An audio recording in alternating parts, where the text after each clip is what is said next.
I think the science of happiness is an absolutely fascinating field of study.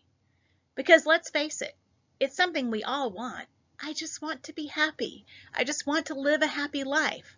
Happily ever after. And yet a lot of times the things we think will give us lasting happiness actually don't. When I think about the topic of happiness, I always think about my husband, Scott, who is a lifelong Chicago Cubs baseball fan.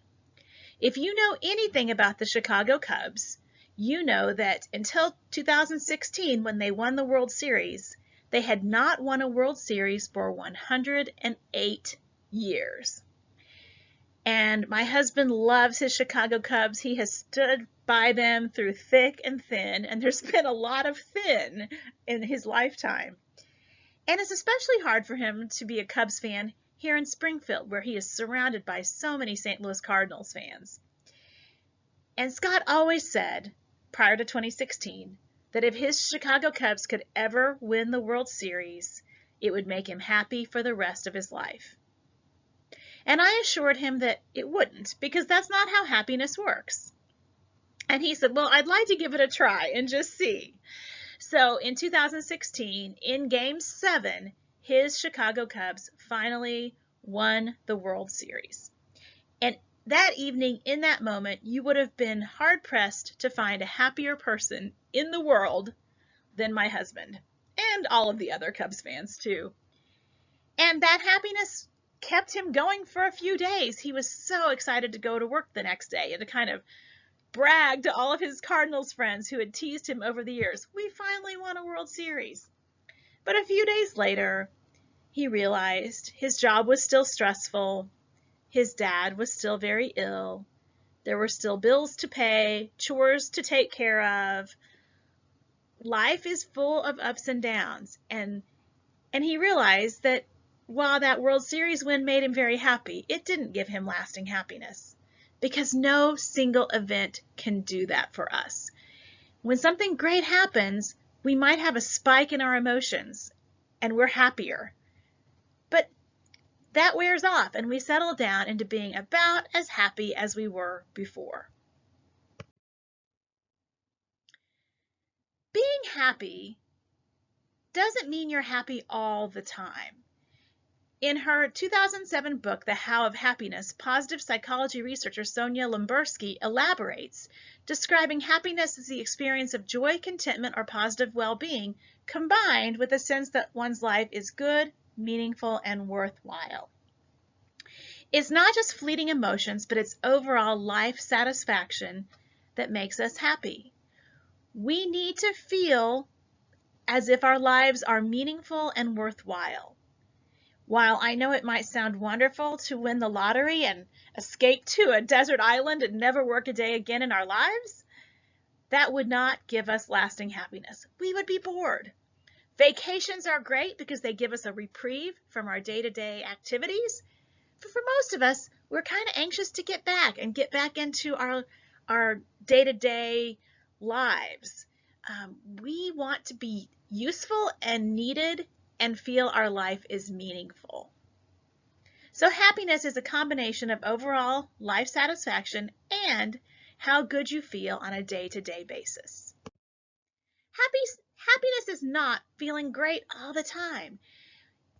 You have to experience both positive and negative emotions in order to really appreciate the positive emotions. If we never have the lows, we can't appreciate the highs. Happiness is not having all the money you could ever want. I know that may be a hard sell for many of you, for many of us, but really and truly, more money does not equal more happiness. Now, studies have shown that people who don't have enough money to meet their basic needs probably do struggle with happiness. But once your basic needs are met, your happiness does not increase dramatically if you have all the money you could ever want. Happiness is not refusing to see the negative stuff in the world. We have to experience anger, sadness, and disgust at appropriate times, again, in order to appreciate the good moments and the happy moments. And happiness is not a final destination. Happiness is a journey. It's an ongoing, day-by-day journey. We need to find ways every day to find some happiness in our lives. There are a lot of benefits of happiness. Over 200 studies have shown that happy people have stronger immune systems, they're physically healthier, they live longer, they're more likely to get married, and they have fulfilling marriages, they have more friends, they make more money, have better jobs, and are more productive at work. Happy people are more helpful and generous, and they cope better with stress and trauma.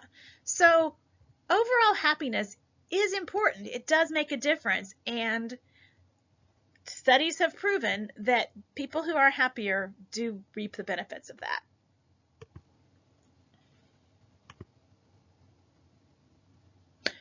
Oh, one more. Happy people are also more creative and better able to see the big picture. So, what determines our overall happiness? I think these statistics are really interesting because 50% of our happiness is genetically determined. Some people are born happier than other people. But only 10% of our overall happiness is determined by our circumstances. So if we are stressed out about an exam, or we're exhausted, or we're sick, or we're homesick, that's only going to impact your overall happiness by about 10%. Finally, 40%, nearly half of our happiness, is controlled by our thoughts, our actions, and our behaviors, the intentional choices we make on a daily basis.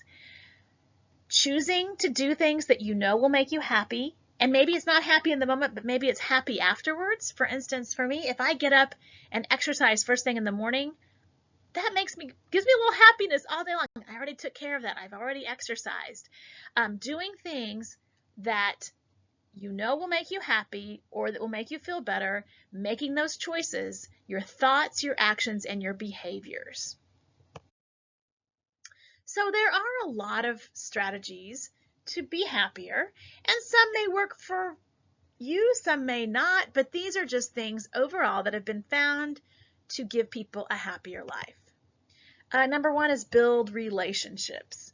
We are people who need other people. We're built that way. So this does not necessarily mean a romantic relationship, although it could, but friendships, work relationships, family relationships. Studies have proven that people who have a good support system around them are happier.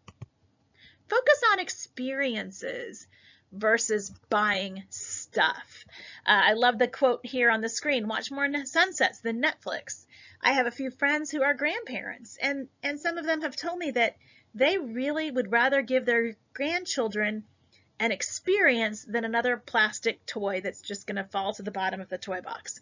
So they'd rather go out for ice cream or go see a movie or a show or go to the park or go to an amusement park. They'd rather do something together and have those great memories than just buy stuff. Count your blessings. Gratitude and being grateful are huge indicators for happiness. You will be doing an assignment in this unit on gratitude where you'll create a gratitude list. Practice kindness. Studies have shown that people who do things for others actually feel better about themselves and are happier. It might feel that the opposite would be true, like do something for yourself to be happy. But people who do things for other people do find themselves happier. A friend of mine passed away recently, and in the winter, I'll say it that way, in the winter, and I talked to her daughter on Mother's Day and checked in to see how she was doing. And her daughter, who's in her early 20s, lost her mother way too young. And she said, you know what I did today? I took flowers to church and I handed flowers to all the moms that I could find at church. And I said, oh my goodness, that's beautiful. I know your mom would love that you are doing that. And she said, you know what? It made me feel happier to do that. It made me feel connected, and doing that gave me a lot of happiness on a day when I really needed it. I love this one. Learn to forgive. You know, forgiveness is not a gift you give the other person. It's a gift you give yourself. When we are holding grudges and feeling bitter and angry, a lot of times it's hurting us more than it's hurting the person that we're angry with. Forgiveness doesn't mean that you go back to the way things were. It doesn't mean you erase completely what the person did to you. It just means you let it go for your own mental and physical health. You let it go. I can still remember that, that saying forgive and forget. It's hard to forget, but forgiving can be so positive for us. Take care of your body. Again, physically, in terms of sleep, exercise, food, the choices we make to take care of our physical body will also make us feel better and happier. Oh, I love this one. Avoid overthinking and social comparison. I don't know anyone who's not guilty of either of these things at least a little bit. I think all of us tend to, I know I do, I tend to overthink things and get in my head too much and focus on things that I probably shouldn't sometimes. And then social comparison, of course, social media makes social comparison kind of inevitable. And if we're constantly comparing ourselves to other people, we're setting ourselves up to be unhappy. I always think I can always find someone who's more blank than me, more successful than me, more thin than me, more young than me, more beautiful than me, more intelligent than me. I can always find someone who's more than. And so if I want to compare myself to all of those people, I'm setting myself up to be pretty unhappy. Instead, I need to focus on myself, what I can do to improve myself, and what I'm happy with in myself. Find your flow. So a flow state happens when the task at hand and your skill set are pretty evenly matched, or the task at hand is just a little too hard for you, so you just have to grasp a little to get it. When you're experiencing flow, time moves very quickly. You get lost in the moment. It's the kind of thing where you look at the clock and say, oh my gosh, it's midnight. Where did the time go? Maybe this is time you spend with friends or playing video games. For me, reading is a big place where I find flow. Maybe it's shopping or maybe work. A lot of people find flow at work. Their work there is very satisfying. So the good thing about flow is if you can find ways to engage yourself so fully that you're not paying attention to time, you're not counting down the minutes, you're very engaged, that will make you happier. Number 9, practice religion and spirituality. Now, this does not mean that if you aren't someone who is religious or spiritual that you aren't going to be happy. That's not it at all. But studies have shown that people who have some sort of religion or spirituality in their lives do report being happier. Some of this may go back to those relationships, those social connections. A lot of people find a lot of connections with a church family, for instance. And number 10, commit to your goals. Absolutely. We talked about goal setting in this class. I had you write SMART goals. And if you commit to those goals and achieve those goals, it will make you feel really good and really happy. You can get even more happiness out of a good experience by savoring it. So by savoring a moment, you're stopping and thinking about how good you feel right now. Use all of your senses. How am I feeling? What am I seeing? What am I smelling? Pay attention to the little details. Maybe share it with someone else. Linger, dwell on it. The textbook that I used to teach from called this a strawberry moment. And they told the story of a man who was running through the jungle and he starts being chased by a hungry tiger. So he grabs a vine and jumps over the edge of a cliff, and he's got the hungry tiger above him. He looks below him and sees another hungry tiger. So this poor man is a goner either way. And he's holding onto the vine on the side of the cliff, and the vine starts vibrating. And he looks over and sees that a little mouse is chewing through the vine. Now, I know this story kind of suspends your belief system here. That's probably isn't going to happen to any of us. But in the midst of this very stressful situation, he also notices a beautiful ripe red strawberry growing out of the cliff. He plucks it, he closes his eyes, and he savors the delicious strawberry. So the idea is that in the midst of the chaos, if you have some happy moments, you stop and you really think about them. Why am I happy right now? I want to be able to remember this. This happened for me one time when my older daughter was in high school and she got a really nice honor. She was honored at a football game, and a lot of our friends and family came to see that. It was a beautiful fall evening, and she was honored during the game, and it was a great night. And as we were leaving, I stopped on that football field and I just took a deep breath. And you can probably smell that football field smell and the autumn leaf smell. And I looked at the stars in the sky and the lights in the stadium, and I thought, this is a good moment. I want to remember this.